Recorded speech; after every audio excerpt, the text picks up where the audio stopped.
নমস্কার বন্ধুরা, আজ আমি আপনাদের সাথে শেয়ার করব রেস্টুরেন্টের মতন garlic paper mushroom fry recipe. যদি ভালো লাগে রেসিপিটা তাহলে প্লিজ একটা লাইক দিতে ভুলবেন না। কমেন্ট করে জানাবেন যে রেসিপিটা কেমন লাগলো।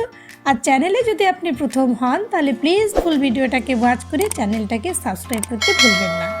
তো এটা বানানোর জন্য এখানে আমি নিয়ে নিচ্ছি বড় চামচে 3 চামচ ময়দা আর 3 চামচ নেব আমি cornflour. If you don't understand my language then please on CC my all recipe have English and Hindi CC। আর দিয়ে দিলাম এটার মধ্যে বড় চামচের হাফ চামচ গোলমরিচের গুঁড়ো। দিয়ে দিচ্ছি আমি এটার মধ্যে বড় চামচের হাফ চামচ নুন। আর মাশরুম আমি এক বক্স নিয়েছি এখানে।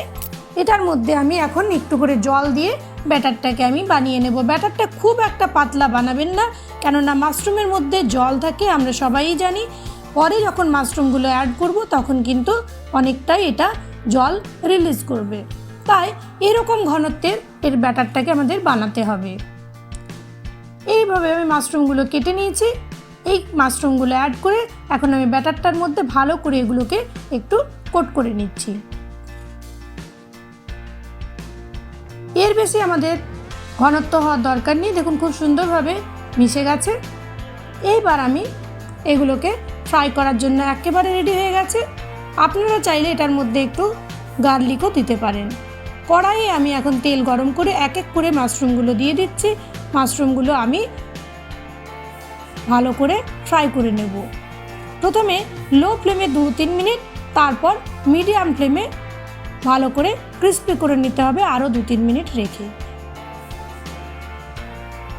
এমনই নিত্য নতুন রেসিপি পেতে আপনারা প্লিজ আমার চ্যানেলটা সাবস্ক্রাইব করে নোটিফিকেশান বাটনটাকে অলে সেট করুন, তাহলে সবচেয়ে প্রথমে আমার যে কোনো রেসিপি আপনাদের কাছে পৌঁছে যাবে। দেখুন আমি দুপাশে ভালো করে ফ্রাই করে নিয়েছি। কি সুন্দর কালারটা হয়েছে না? এবার এটাকে আমি তুলে নিচ্ছি। এইভাবে আমি বাকি মাশরুমগুলোকেও ফ্রাই করে নিচ্ছি।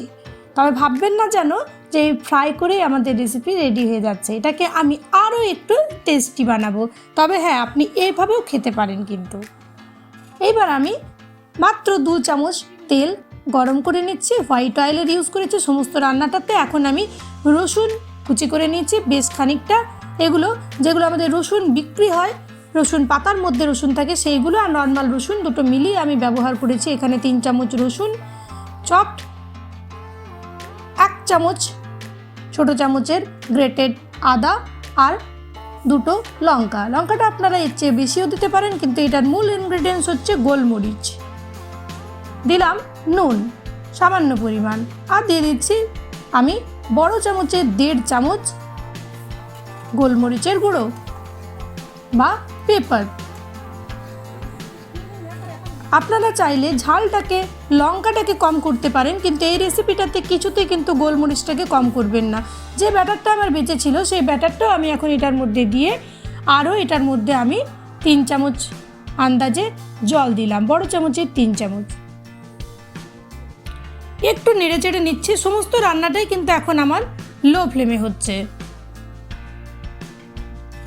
এটার মধ্যে এখন আমি দিয়ে দেব 2 চামচ